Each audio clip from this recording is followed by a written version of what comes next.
4 nanti akan dipresentasikan oleh kelompok kedua. Kita bicara mengenai etika kembali, tapi lebih khusus kaitannya dengan etos kerja dan etika pelayanan publik. Artinya nanti yang disampaikan oleh kelompok 2 ini jauh lebih mendalam dari apa yang saya sampaikan tadi di dalam pengantar etika pelayanan publik.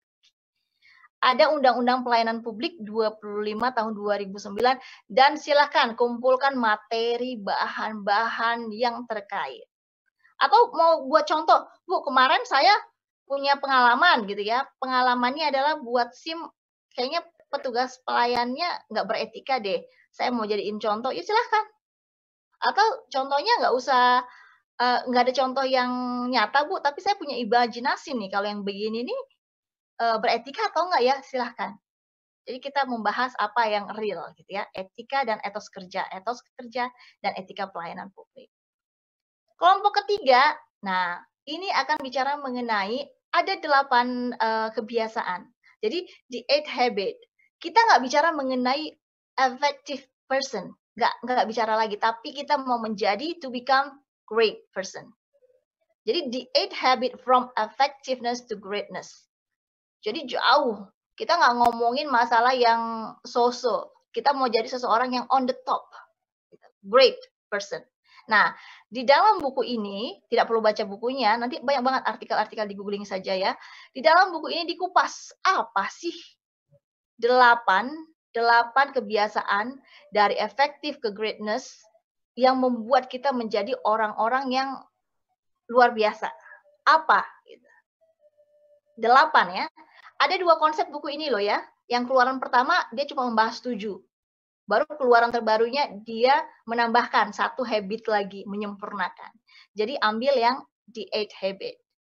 Nah, ini enak sekali. Jadi saya harapannya kepada kelompok siapapun nanti yang ditugaskan ini, saya kepikirannya begini, menyampaikan materi ini enaknya dengan audiovisual. Kalau saya ya, tapi monggo silahkan nanti kelompok 3 karena lebih menonton sesuatu, menonton contoh-contoh sikap itu lebih enak dan lebih gampang kita cerna. Tapi silahkan diolah lagi nanti oleh kelompok 3. Kelompok 4, nah kita akan bicara mengenai etika profesi. Ingat ya, profesi berarti di lingkungan profesi tertentu, ada orang lain. Etika pribadi, kita sendiri person. Dan pembinaan jiwa korps dan kode etik PNS. Nah, kalau di sini udah khusus mengenai kode etik PNS. Ada di PP 42 tahun 2004. Bagaimana ini kaitannya? Tolong dielaborasi ya. Contoh-contoh kasus silahkan. Mau kasusnya dari Kementerian Keuangan lebih enak untuk kita bahas karena kita dalam lingkungan yang sama. Tapi kalau mau contohnya juga dari luar lingkungan Kementerian Keuangan ataupun dari luar katakanlah profesi dokter, profesi pengacara, silahkan ya. Yang penting ketika berbicara mengenai pembinaan jiwa korps dan kode etik PNS, ini khusus untuk PNS. Jadi dikaitkan saja ya. Lalu yang kelima, kita akan berbicara mengenai pemberantasan dan strategi pemberantasan korupsi. Nah, bagaimana pemberantasan dan apa strateginya? Nah, ini di kelompok ini saya harapkan nanti bisa dielaborasi oleh kelompok apa sih strategi yang diambil ataupun dipilih oleh beberapa negara dalam memberantas korupsi. Lihat tuh, negara-negara dengan indeks korupsi yang paling rendah. Kenapa mereka bisa memberantas? Cari tahu, masalahnya itu apa sih korupsi itu? Apakah sekedar moral? Atau emang iseng aja, korupsi itu iseng, Bu, gitu. Wah, kalau iseng saya jitak tuh. Nggak ada yang iseng gitu. Apakah sekedar moral? Apakah ternyata korupsi ini ada kaitannya dengan kesejahteraan? Nah, pertanyaan, big question untuk kelompok 5. Jadi tolong nanti dipaparkan, kira-kira pemberantasan korupsi yang mana di negara mana yang menurut kelompok 5 itu ini lebih cocok nih. Tetapi apakah cocok untuk Indonesia belum tentu, karena kan variabel-variabelnya berbeda. Nah, kita akan mencoba melihat strategi seperti apa. Apakah pokoknya kalau orang, Bu, kalau misalnya dia korupsi 10 juta, potong tangan. Kalau dia korupsi 100 juta, potong setengah badan gitu, yo. monggo gitu. Atau kalau korupsi di atas 100 juta, hukuman mati. Nah, itu juga menjadi perdebatan tuh, apakah hukuman mati itu efektif untuk memberantas korupsi? Efektif enggaknya? Nah, itu. Ini banyak nih kita elaborasi di sini. Ambil contoh, Stiano Novanto itu enak contohnya tuh. Dia nggak dimiskinkan, jadi masih tetap aja kaya raya. Ya, banyak si Gayus Tambunan, enak banget. Menjadi koruptor, menjadi napi, tetapi masih bisa jalan-jalan. Nah, bagaimana memberantas itu? Nah, itu semua. Lalu, kelompok 6, ini kita berbicara lebih luas lagi. Kita traveling dulu nih ke luar negeri. Jadi, di dalam pemberantasan tingkat korupsi itu, ada kesepakatan internasional. Ya, kesepakatan internasional. Convention Against Corruption. Itu disepakati oleh negara-negara. Kenapa? Karena yang namanya korupsi itu bukan kejahatan biasa. Korupsi itu adalah kejahatan kerah putih, white collar crime. Kalau dibilang itu white collar crime, ada blue collar crime. Blue collar crime itu semacam ya pembunuhan biasa, pencurian biasa, penganiayaan, itu blue collar crime. Nggak perlu modus, nggak perlu motif yang luar biasa untuk melakukan perbuatan itu. Tetapi kalau korupsi itu disebut dengan white collar crime karena pelaku-pelakunya adalah mereka-mereka yang mempunyai intelektualitas tinggi dan memiliki kedudukan yang seharusnya tidak dengan kedudukan itu dia melakukan perbuatan itu. Itu disebut dengan white collar crime. Jadi nanti tolong dielaborasi bagaimana negara-negara berkoordinasi bekerja sama untuk memberantas korupsi transnasional. Karena kalau namanya orang koruptor, dia korupsi di Indonesia, nggak mungkin dia disimpan hasil korupsinya di Indonesia. Ketres dong, gampang. Lariin ke Swiss, lariin kemana gitu ya. Cara ngelariinnya gimana lagi nih? Udah nikahin atau kawin kontrakin 5 perempuan, masing-masing dibuat asetnya. Kan cuma untuk penjaga doang, banyak, itu banyak sekali. Nah, kalau lari, contohnya nih, kalau lari ke negara lain, apa iya Indonesia boleh serta-merta ngambil orang yang sudah berada di wilayah teritori orang lain? Nggak bisa, karena lintas negara. Nah, untuk itu harus kerjasama tuh, terkait dengan pemberantasan korupsi. Kerjasamanya seperti apa? Ya seperti negara Indonesia punya kerjasama dengan negara, katakanlah negara Malaysia. Kalau ada nih ya pelaku koruptor Indonesia lari ke Malaysia, kita kontak nih ya Malaysia, nanti tolong tahan di negaramu, jangan kasih keluar ke negaramu, dari negaramu. Karena udah keburu lari dari Indonesia gitu ya. Tapi tolong jangan kasih keluar dari negaramu. Buat aja deh tahan-tahan lama sambil kita on the way ke Malaysia. Lalu lagi perjanjian ekstradisi bagaimana pemulangan si koruptor itu kepada negara asalnya dia. Nah, itu menarik sekali karena korupsi ini adalah kejahatan white collar crime dan lintas batas. Kelompok 7 dan kelompok 8 ya, kelompok 7 dan kelompok 8 ini nanti akan menjadi 2 pemateri terakhir. Nanti di sini kita akan bicara lebih detail lagi mengenai apa sih itu korupsi. Saya yakin jangan gitu ya. Atau ada yang sudah memahami kerugian keuangan negara, suap menyuap, penggelapan dalam jabatan atau pemerasan? Ada yang sudah paham belum perbedaannya?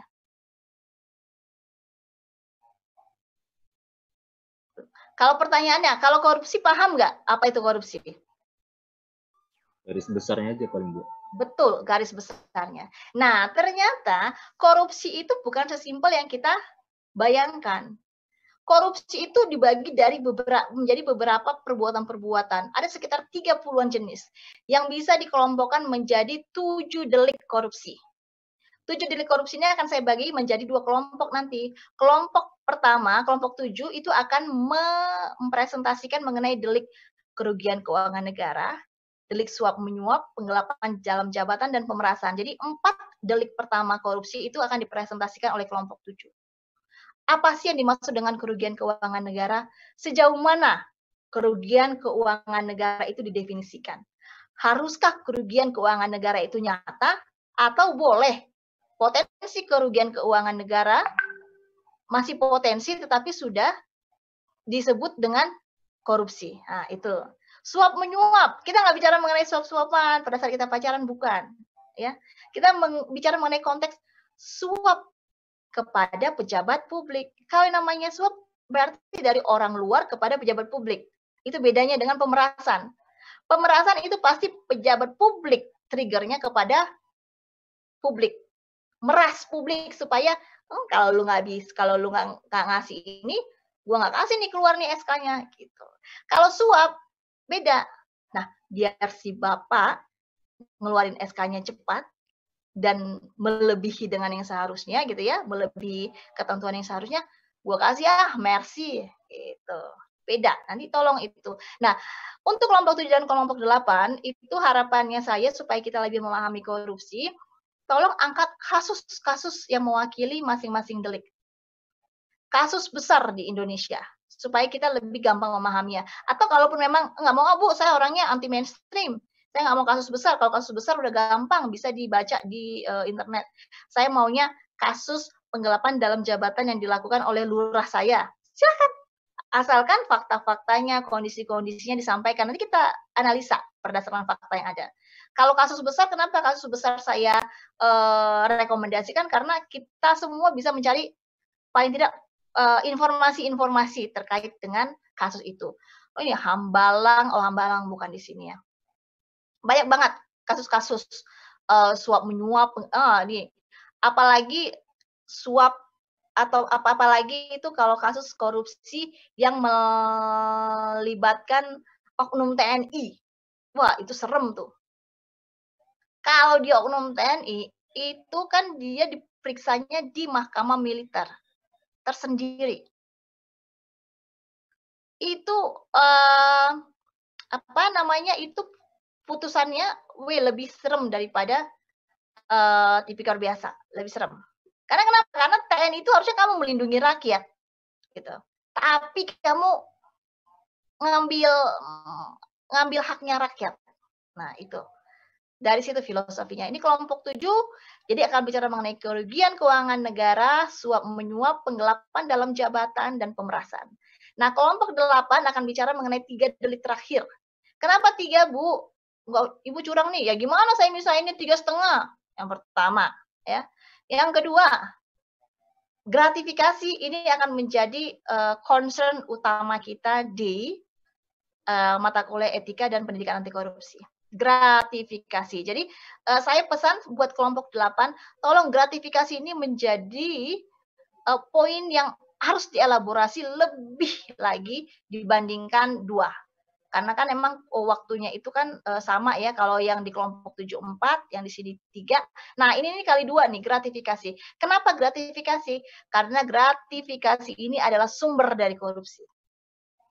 Kita harus paham, saya melakukan ini gratifikasi nggak, perbuatan saya ini termasuk gratifikasi atau tidak? Kalau kita nggak kelar, nggak lulus di sini, bahaya nih.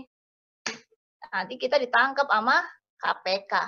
Nanti saya, aduh, jangan saya deh, jangan kita juga gitu ya. Mudah-mudahan nggak ada. Nah, kita harus paham nih gratifikasi. Contoh yang paling simpel, contohnya gini. Saya punya teman nih udah berpuluh tahun berteman dengan dia, 30 tahun. Dulu saya temenan sama dia sejak 30 tahun lalu, dia masih gembel. Ini mohon maaf ya, ini agak ambil contoh yang ekstrim supaya gampang. Dulu dia jadi gembel, sekarang dia jadi pengusaha. Pengusaha yang ternyata saya wajib pajaknya saya. Kan gitu. Terus dia nikahin anak kemarin di pesta. Pada saat dia nikahin anak, saya kan pejabat Direktorat Jenderal Pajak. Jadi prestis dong buat dia untuk mengundang saya gitu kan di depan teman-teman kolega-kolega bisnisnya. Dia undang lah saya. Alih-alih saya yang menyampaikan bingkisan gitu ya, selamat selamat menikahkan anak, saya datang ke kondangannya malah dihadiahin. Sebagai bentuk terima kasih. Ngomongnya, "Alah kita kan temenan udah 30 tahun nih, thank you banget ya lu udah datang ke kawinan anak gue. Ini prestis nih buat gue, lu datang, lu foto-foto di kawinan anak gue tuh orang-orang lain, pengusaha lain tahu kalau lu tuh teman gue deket sama lu," kan gitu. Bahasa gaulnya mereka. Nah, itu kalau kita terima, kalau si pejabat Direktur Jenderal Pajak tadi terima, katakanlah bingkisannya bukan kotak tisu ya, bukan gelas muk gitu ya. Bingkisannya katakanlah voucher menginap selama 7 hari 7 malam gitu ya. 7 hari 8, nggak bisa dong, 8 hari 7 malam. voucher menginap gitu ya, voucher menginap ataupun tiket, atau oke katakanlah ekstrim lah, 1 unit kendaraan bermotor, udah kayak undian aja. Nah, pengusaha kemungkinan pengusahanya pengusaha otomotif kan, nggak masalah cuma seunit, seiprit itu buat saya kan gitu ya. Nah, itu kita akan beda, gratifikasi atau tidak. Nah, isi nanti enak nih, kita kan beradu argumen nih. Wah, nggak gratifikasi, Bu. Orang teman saya kenal dari dia jadi gembel kok. Gitu. Dulu masih gembel nih, Bu. Saya temenin nih, Bu. Sekarang kalau dulu waktu dia gembel, Bu, saya kasih dia makan, Bu, selama seminggu. Sekarang, dia ngasih saya mobil, ya itu setara. Karena dulu apa yang saya kasih itu, sama setara dengan mobil saat ini dia, dengan kemampuannya dia. Nah, itu kan enak tuh kita, argumen kita. Atau ada yang berpendapat bahwa gratifikasi, Bu. Karena sudah punya kecenderungan dia nih untuk mempertontonkan saya di depan wajib-wajib pajak lainnya. Jadi dia bilang bahwa saya punya orang dalam nih kayak gitu. Nanti suatu saat nih saya pakai nih orang dalam nih untuk meringankan usaha saya. Nah, hal-hal seperti itu nanti kita elaborasi. Jadi gratifikasi ini memegang peranan yang penting dalam semester kita ini supaya kita lulus memahami mana gratifikasi, mana tidak. Supaya nanti pada saat sudah bekerja dimanapun ditempatkan, paham, oh ini gratifikasi, lapor, gitu ya. Oh ini gratifikasi, tolak, gitu. Kapan melapor, kapan menolak, gitu. Atau sebelum gratifikasi datang, udah langsung tutup batas. Nah, tutup, nggak boleh lagi dia masuk. Nah, itu 8 materi yang akan kita bahas di selama semester. Nah, ini ada yang ingin bertanya melalui Zoom sebelum waktunya habis dan kita alihkan ke WhatsApp group. Monggo, atau ada yang ingin sharing mengenai kasus korupsi yang pernah dia lihat atau kasus yang pernah dia lihat tapi dia nggak yakin itu korupsi nggak ya Bu gitu. Kita bahas di sini. SIM. Yuk, ayo yang lain. Siapa yang bayar pakai SIM? Buat SIM. Itu ada kaitan dengan etika pelayanan publik. Andrea ya? Siapa yang bayar? Kan yang bayar? Saya juga bayar Bu kemarin. Bayar. Nah, saya bayar juga Bu. Sebenarnya itu tuh dilema ya. Bayar nggak bayar ribet ya. Bayar kok kita kayaknya permisif gitu ya. Siapa yang membuat SIM terakhir ini deh? Saya Bu. Ada yang sudah buat SIM dengan sistem terpadu satu atap. Pelayanan terpadu satu atap, PTSA. Belum. Nah, jadi sebenarnya membuat SIM zaman sekarang, saya baru panjang SIM. Jadi memang saya ingat banget ya, jadi saya pertama membuat SIM itu saya ke Indosiar, ke Daan Mogot sana. Itu saya emang kayak gini, kayak, oh gue lihat aja dulu ya, kayak apa sih ribetnya gitu. Kayak apa sih ribetnya buat SIM itu gitu. Cuma mau pengen memuaskan keingintahuan gitu. Apa ribet? Emang agak ribet karena saya harus 2 kali izin dari kantor. Apalagi kan jauh ya. Jadi sesi pertama ngurus berkas, and then ujian. Oh my gosh. Sebentar ya.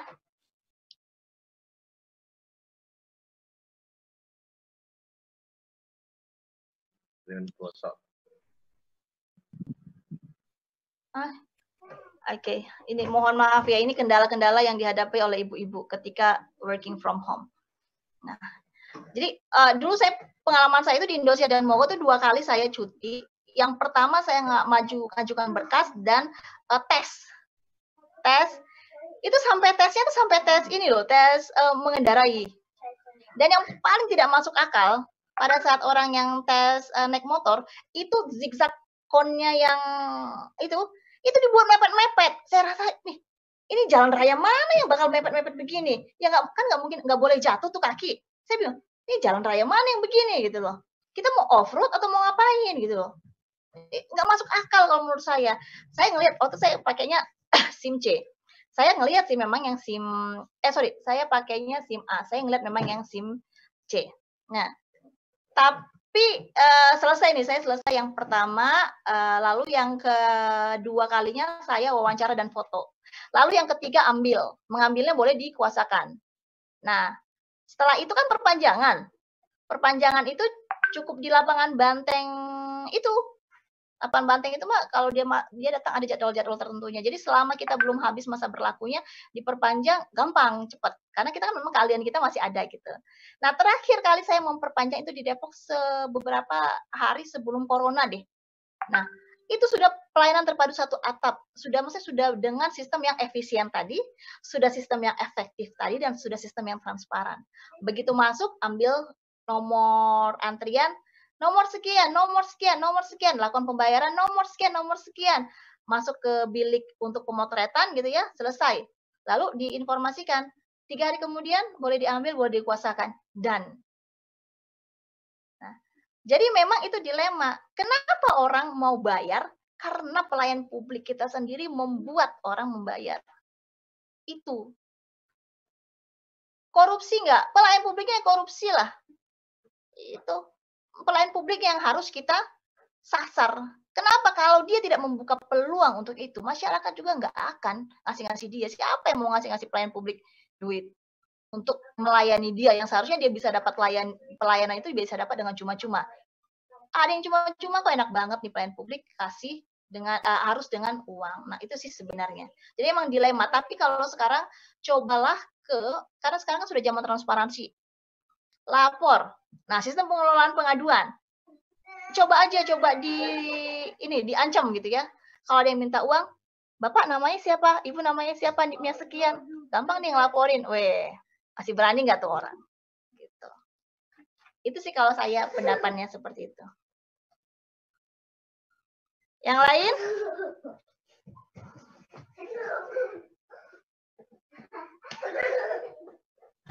Bu, saya nyoba tanya deh. Siapa?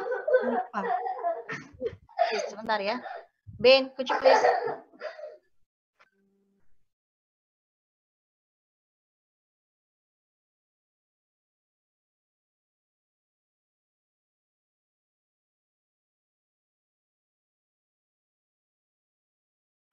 Ya, aman sudah. Siapa tadi? Bu, saya mau nanya. Ya, Mbak. Amelia. Amelia? Oh, Amelia. Halo, Mbak Amel? Amalia? Amelia, Bu, absen. Amelia, nomor 5. Iya, Mbak Amelia, kenapa? Ya, jadi saya mau nanya, Bu. Kan saya punya adik. Nah, itu masih SD kan, Bu. Terus, kan dia di sekolah negeri. Tapi ada pembayaran buat uang kas gitu. Itu sebenarnya dikelola sama orang tua. Tapi kadang-kadang orang tuanya itu kayak ngasih hadiah ke gurunya setiap pengambilan rapot, kayak gitu. Padahal gurunya itu PNS juga, Bu. Nah, itu bagaimana ya, Bu? Nah, itu yang akan kita bedah nanti di gratifikasi. Gratifikasi nggak itu? Nah, pemberian hadiah. Kita akan kupas itu. Pemberian hadiahnya sebelum atau sesudah. Pemberian hadiahnya wajar atau tidak. Karena memang gratifikasi itu tipis. Artinya karena kita ini kan budaya kita itu budaya nggak enakan, ya, budaya saling balas-balasan, budaya kalau kita nggak ngasih sesuatu kayaknya kalau dikirain pelit gitu loh. Padahal, gue mau nunjukin nih gue kaya nih gue kasih gitu kan. Ada juga budaya yang songong gitu. Nah itu emang karena tipis. Pengaturan gratifikasi kita itu dibuat layering. Boleh kamu terima tapi kamu laporkan. Nanti di-assess oleh KPK. Ini boleh kamu miliki atau disita negara. Kalau seandainya kita ragu-ragu, karena masa hadiah kelulusan anak SD, hadiahnya iPhone terbaru buat gurunya, gitu ya. Diberikannya pada 1 hari sebelum sebelum gurunya mengeluarkan raport gitu. Wah, patut diduga ini. Nah, kan sudah ada ketidakwajaran dari jangka waktu penyampaian hadiahnya, dari nilainya. Nilainya juga diatur di dalam gratifikasi. Nah, kalau intinya gratifikasi adalah ketika kita, moral kita tergerak gitu ya, etika kita tergerak, kalau kita merasa bahwa, aduh kok kayaknya aku bingung deh, ini tuh sebenarnya gratifikasi atau enggak. Nah, lapor. Kalau tidak mungkin melaporkan, nggak mungkin sih nggak melaporkan. Lapor sekarang gampang melalui elektronik juga lapor, gitu ya. Atau kita tidak mungkin tidak mengetahui bahwa itu dikirim, gitu ya. Kita tidak mengetahui bahwa itu dikirim, karena kan ada jangka waktu gratifikasi itu memang bedanya begini. Ada jangka waktu tertentu ketika barang gratifikasi itu tidak kita laporkan, itu setelah jangka waktu tertentu nanti akan dibedah ya di kelompok gratifikasi, itu auto menjadi suap. Auto menjadi suap. Nah, gitu. Katakanlah kita tidak mengetahui barang itu datang, gitu. Kapan kita harus menyampaikannya? Ya disampaikan sesegera mungkin setelah kita mengetahui. Kan nggak mungkin juga orang kasih, karena agak-agak susah juga sebenarnya, agak-agak tidak masuk akal kalau orang itu memberikan sesuatu yang ada konten gratifikasinya tanpa orang itu bertujuan supaya orang yang menerima itu paham bahwa itu dari dia. Nggak mungkin kan? Itu bukan Santa Claus, bukan hibah gitu loh. Itu tuh ada maksudnya di belakang, ada udang di balik bakwan, tinggal dicocol cabai enak. Gitu. Ada sesuatu, ada maknanya. Jadi nggak mungkin gitu. Jadi once kita tahu ada sesuatu yang diberikan kepada kita selaku pelayan publik dan kita ragu-ragu, ini saya ambil atau tidak, dia punya maksud atau tidak, maka kita harus laporkan gratifikasi. Nah, kalau tadi gurunya, kalau dia merasa bahwa nilainya itu nominalnya nggak masuk akal di lingkungan sana ya, di lingkungan sana gitu ya, lalu disampaikannya sesaat sebelum mengeluarkan hasil, ya dia harus lapor gratifikasi, nanti akan diakses oleh KPK. Nggak hanya KPK, di daerah-daerah juga ada unit-unit gratifikasi khusus kan. Di tempat di Kementerian Pendidikan juga ada, di sekolah dia juga pasti ada unit gratifikasi, akan mengakses ini gratifikasi atau enggak. Kalau gratifikasi yang boleh diterima atau tidak. Kalau boleh diterima ya wes kasih gitu. Karena kita memang adat istiadat itu memang beda tipis gitu. Tapi kalau nggak boleh diterima, ini sudah termasuk ke dalam kategori dugaan suap, ya berarti diambil, disita oleh negara gitu. Jadi emang titiknya adalah ketika kita ragu, lapor. Karena yang mengakses adalah orang yang memang sudah memiliki sertifikasi anti korupsi, penyuluh anti korupsi. Gitu. Itu sih kalau dari saya itu. Yang lain mungkin menambahkan. Terima kasih, Bu. Sama-sama, Meli ya. Bu, saya tadi mau nanya. Iya, siapa ini yang pertanyaan? Alifa dengan siapa tadi? Andi Ahmad. Andi Ahmad dan Alifa. Iya. Kenapa Alifa dan Andi Ahmad? Alifa, Andi dulu deh. Biasanya ladies first. Sekarang boys first. Iya, Bu. Izin bertanya, Bu, terkait dengan tadi ya yang gratifikasi antara guru dengan muridnya. Itu kan dari pihak internal dengan eksternal ya, Bu, ceritanya. Nah, bagaimana misalnya dari guru dengan kepala sekolahnya, Bu? Nah, itu kan gurunya mungkin memberikan sesuatu kepada kepala sekolah dengan tujuan dimudahkan mungkin ya untuk penandatanganan SK dan sebagainya. Nah, itu apakah termasuk salah satu contoh gratifikasi? Terima kasih. Wow, poin bagus itu Andi. Andi, nanti kelompok Andi, boleh nggak saya assign kamu nanti langsung di kelompok? Karena ini bagus banget. Apa artinya materi ini kamu udah dapat. Saya akan assign kamu nanti Andi di kelompok.